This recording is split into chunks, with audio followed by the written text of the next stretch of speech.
Greetings, Doug Phelps here with Colorado Home Realty. I pray this finds you and your family doing well. Today I bring you an overview of what happened in 2020 in the Denver metro real estate market and some projections for 2021 based on our team's research and analysis. I would be remiss in not first acknowledging what a surprising and challenging year 2020 was.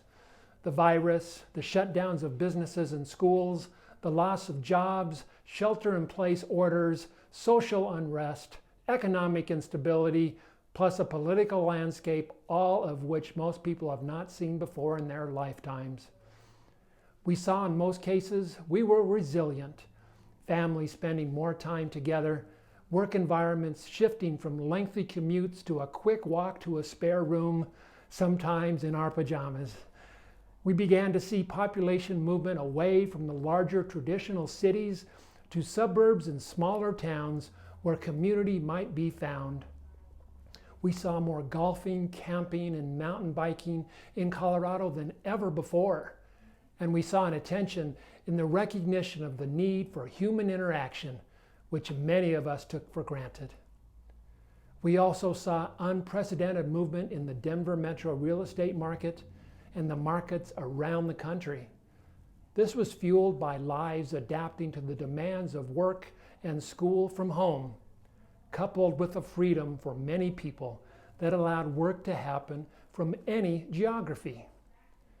Whether or not migration for community or lifestyle continues into 2021, there are fundamentals to the national and local real estate markets that most likely mean continued appreciation in home values.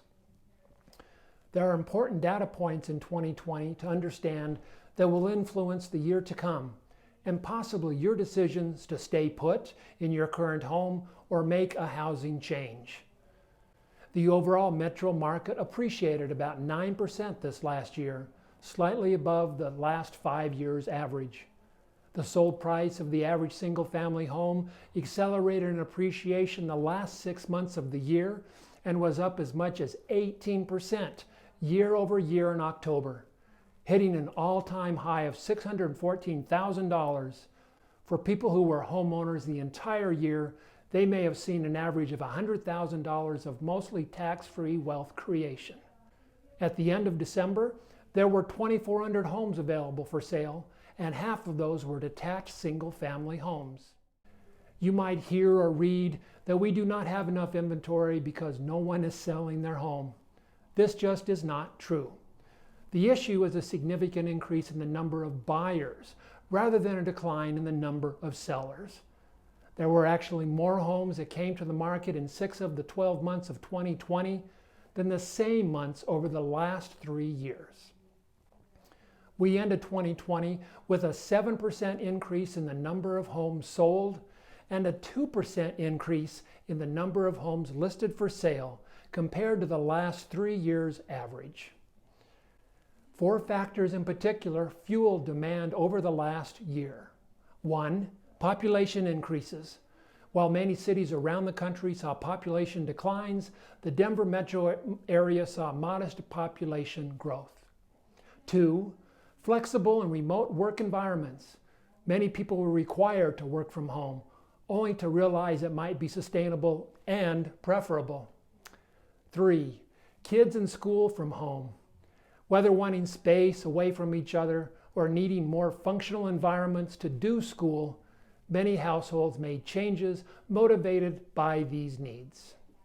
And 4, mortgage interest rates. Incredibly low interest rates made more expensive homes more affordable for the average consumer, simply driving demand even higher. So what does all this mean for 2021? The virus, the vaccine are changing how people live. Remote working will allow people to be on the move, perhaps hours away from where they are currently. The need for more homes and space will create move-up competition. While the impacts of policies of a new administration remain to be seen, our best predictions are mortgage interest rates remain low in 2021. If so, buyer demand should still be remarkably high. and we are starting off the year with a lower inventory of available homes. The combination of high demand and low inventory means ongoing home value appreciation. The Denver metro market is poised to be at least as strong as the national averages of 5 to 7% for the year. One of the questions you might be asking is, what does this all mean for me and my family? If you do not have plans to move anytime soon, consider the potential to refinance this coming year. If rates stay low or even drop further, you could have the opportunity to build substantial wealth through effective financing. I have great lender referrals if you want to brainstorm options. If you are thinking about selling and moving, do not get too wrapped up in what the Denver metro market has done or might do.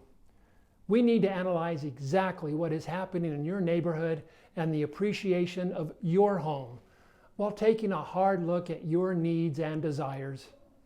And please remember, regardless of the strength of the market, effective home preparation makes all the difference in maximizing your equity.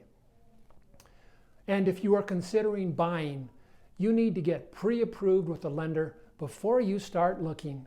Sellers will not even consider your offer if you are not organized. I can walk you through these steps. Call me and let us sit down to think through your goals and whether now is the right time for you to be selling and or buying. I wish you all a healthy, happy, and thriving 2021. Let me know if I can in any way help you or anyone you know. I'm your ally, your advocate, helping make home happen.